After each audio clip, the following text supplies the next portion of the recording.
आत्मीय भाइयों और बहनों, आपको पुस्तक महिला जागरण की दिशाधारा लेखक श्री राम, लेखिका माता भगवती देवी शर्मा पढ़कर सुना रहे थे।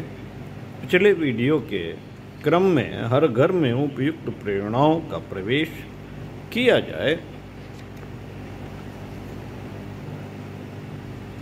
इसी को पढ़कर सुनाते हैं। पिछले वीडियो के तारतम्य में सुनिए। जिस प्रकार व्यक्ति निर्माण के लिए जन्मदिन, परिवार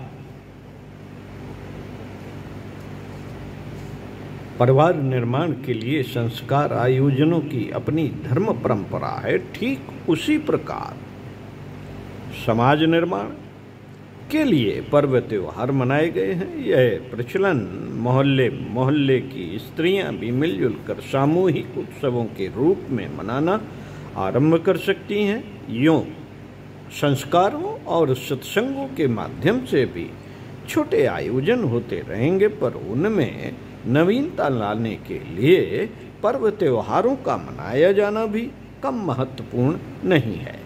इन्हें सामूहिक रूप से मनाने की पद्धति भी संस्कारों की तरह ही सरल और न्यूनतम खर्च की है। अंतर इतना ही है कि संस्कारों में जहाँ पारिवारिक समस्याओं पर मार्गदर्शन किया जाता है, वहाँ पर्व त्योहारों के आयोजनों में सामाजिक समस्याओं का स्वरूप और हल सुझाया जाता है। लोक शिक्षा की एक महत्वपूर्ण आवश्यकता इस माध्यम से पूरी होती है। कार्तिकी अमावस्या को दिवाली होती है और वह अर्थ संतुलन के साथ जुड़े हुए अनेकानेक समाधान लेकर आती है। उस पर्व को मनाते हुए देश की अर्थव्यवस्था की विकृति के कारण और उन्हें संतुलित करने के उपाय सुझाए जा सकते हैं। इसी प्रकार माघ शुद्धि पंचमी को बसंत पंचमी शिक्षा की, फागुन शुद्धि पूर्णिमा को होली स्वच्छता एवं श्रम सहयोग की, चैत शुद्धि नवमी रामनवमी मर्यादा पालन की, ज्येष्ठ शुद्धि दशमी गायत्री जयंती आत्मिक पवित्रता की, आषाढ़ शुद्धि पूर्णिमा गुरु पूर्णिमा अनुशासन की, श्रावण शुद्धि पूर्णिमा श्रावणी उपनयन परिवर्तन के साथ द्विजत्व की, पशु जीवन त्याग कर मनुष्य जीवन में प्रवेश करने की, जिम्मेदारी निभाने की,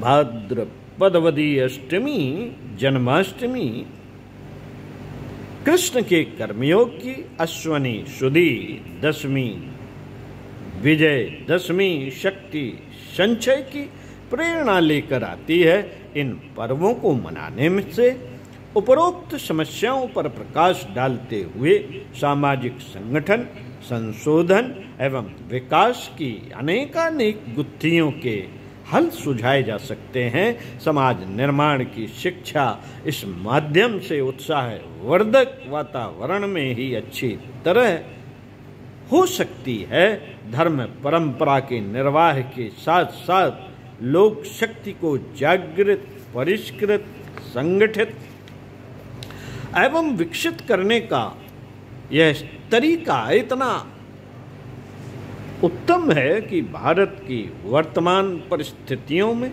लोक शिक्षण का और कोई उपाय सोचा ही नहीं जा सकता।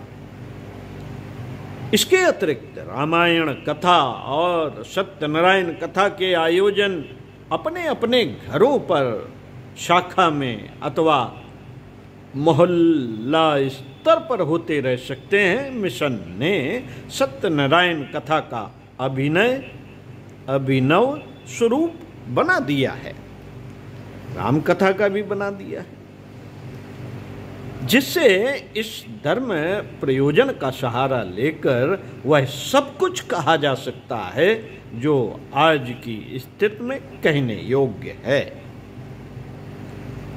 इसी प्रकार रामायण सप्ताह अथवा न्यूनाधिक समय तक उस कथा के आयोजन रखे जाएं तो उससे भी व्यक्ति, परिवार, समाज की अभिनव रचना के अति महत्वपूर्ण सूत्र जनमानस में उतारे जा सकते हैं। इस उद्देश्य की पूर्ति के लिए रामायण कथा, सत्यनारायण कथा आदि पुस्तकों की रचना की जा चुकी है और उनका सर्वत्र प्रचलन हो रहा है। साथियों, लोक शिक्षण में कथा साहित्य का कितना महत्व है, यदि इस तथ्य को समझा जा सके तो प्रतीत होगा कि महिला शाखाओं को यह माध्यम अनिवार्य रूप से अपनाना ही चाहिए। लेखकों, पुस्तक विक्रेताओं और प्रकाशकों का क्षेत्र प्रधान रूप से कथा साहित्य होता है। आधी से अधिक पुस्तकें कथा परक छपती और बिकती हैं। यह लोक रुचि सनातन है। वेद 4 ही लिखे जा सके हैं, पर पुराण 18 और उपपुराण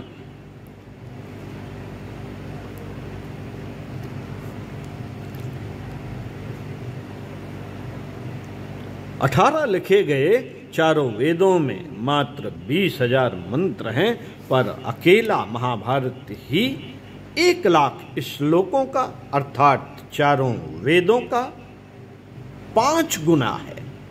अन्य कई पुराण भी इतने ही बड़े हैं। संस्कृत में नाटक, काव्य आदि कथा साहित्य के अन्य ग्रंथ भी कम नहीं हैं। व्रत पर्वों के साथ अगणित कथाएं जुड़ी हुई हैं और वे चाव पूर्वक कही सुनी जाती हैं। यह प्राचीन अभिरुचि अभी भी ज्यों की त्यों बनी हुई है। आज भी कथा कहानियों का पत्रिकाओं में प्रमुख स्थान रहता है। फिल्में आखिर कहानियों का दृश्य रूप ही रहे हैं। फिल्में आखिर कहानियों का दृश्य रूप ही है। दृश्य ही रूप ही तो है। नाटक, अभिनय, गीत, वाद्यों में प्रायः कथा प्रसंग ही जुड़े रहते हैं। लोक रुचि इसी क्षेत्र के इर्द गिर्द उमड़ती रहती है। महिला जागरण अभियान का क्षेत्र यूं मुख्य रूप से परिवार निर्माण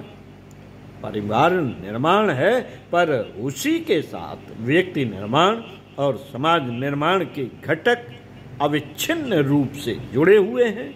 इस प्रकार से यह समूची मानवता की पुनः प्राण प्रतिष्ठा का अभिनव प्रयोग है। इसके लिए अन्य साधनों के अतिरिक्त कथा प्रसंगों की भी साथ लेकर चलना होगा।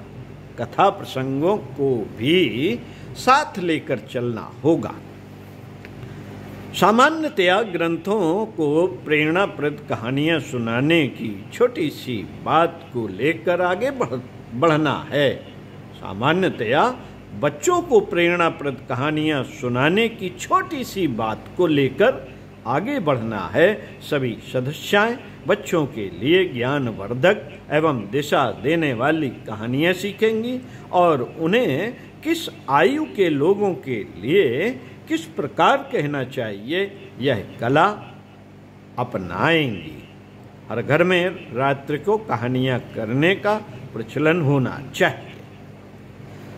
हर घर में रात्रि को कहानियां कहने का प्रचलन होना चाहिए। नानी की कहानी की उक्ति प्रसिद्ध है।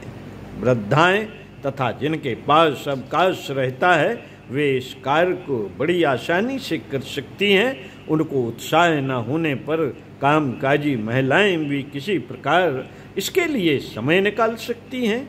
यूँ आज ऐसी कहानियों की भारी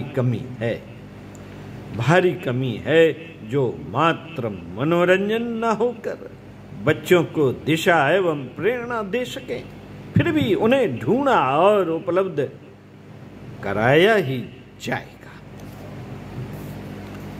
साथियों, बच्चों को कहानियां सुनाने का सहज भाव होता है। जब वह सिलसिला चल पड़े तो घर के अन्य लोग भी खिसक कर वहां आग इकट्ठे होते हैं।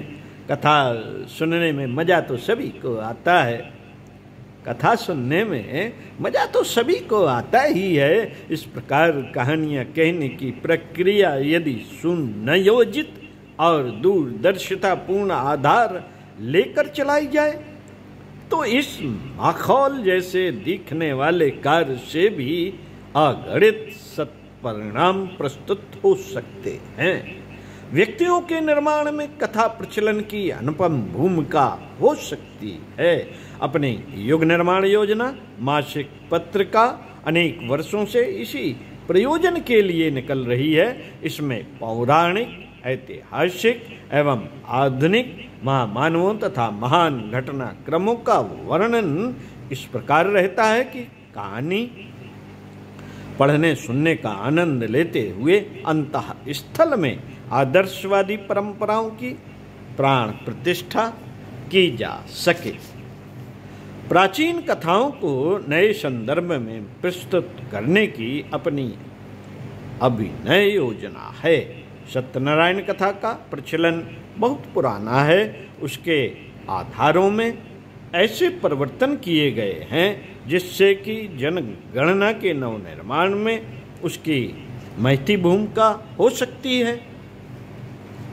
रामचरित्र कृष्ण चरित्र के लिए रामायण महाभारत में अति उपयोगी प्रसंग मौजूद हैं। अवतारी देवताओं, ऋषियों एवं महामानवों के ऐसे चरित्रों की कमी नहीं जिन्हें धर्म कथा के प्राचीन श्रद्धा भी वातावरण में प्रस्तुत किया जा सकता है। धर्म कथा के प्राचीन श्रद्धा भरे वातावरण में प्रस्तुत किया जा सकता है। कथा आयोजनों की प्राचीन परंपरा को जीवित रखते हुए उसमें नव जीवन का संचार कर देना समय की अति महत्वपूर्ण आवश्यकता है। इसकी पूर्ति के लिए महिला जागरण अभियान अति कुशलता और दूरदर्शिता के साथ योजनाबद्ध रूप से प्रवेश करेगा। महिला जागरण शाखाएं स्थानीय परिस्थितियों के अनुरूप इन कथा आयोजनों की व्यवस्था बनाकर लोक शिक्षण के अति महत्वपूर्ण कार्य की को सुगमता और सफलतापूर्वक अग्रसर कर सकती हैं। उन्हीं में कुछ सुयोग महिला संस्कार, जन्म दिवस एवं त्यौहार, कथा प्रवचन आदि की अपनी क्षमता विकसित कर सकती हैं। संगठन, सत्संग और प्रचार व्यवस्था की त्रिवेणी जहां बह निकले तो वहां अभियान अपनी प्रौढ़ावस्था में पहुंच गया समझ जाना चाहिए। प्रतिभाशाली महिलाएं कुछ समय के अनुभव अभ्यास के उपरांत यह क्रियाकलाप बहुत ही अच्छी तरह चला सकती हैं और भविष्य में नारी उत्थान के लिए जो उच्च स्तरीय कदम बढ़ाए जाने हैं उनकी नींव जमाने वाले सुदृढ़ आधार खड़े कर सकती हैं। पुरुष सूत्र संचालन करें और स्त्रियां उसे दिशा दें। आवश्यक उत्साह प्रकट करें तो कोई कारण नहीं कि नारी पुनरुत्थान की सुखद संभावनाओं को मूर्तिमान न बनाया जा सके। ओम शांति। साथियों, अगले वीडियो में आपसे पुनः मिलते हैं। प्रौढ़ महिला शिक्षा, आवश्यकता एवं स्वरूप। ओम शांति।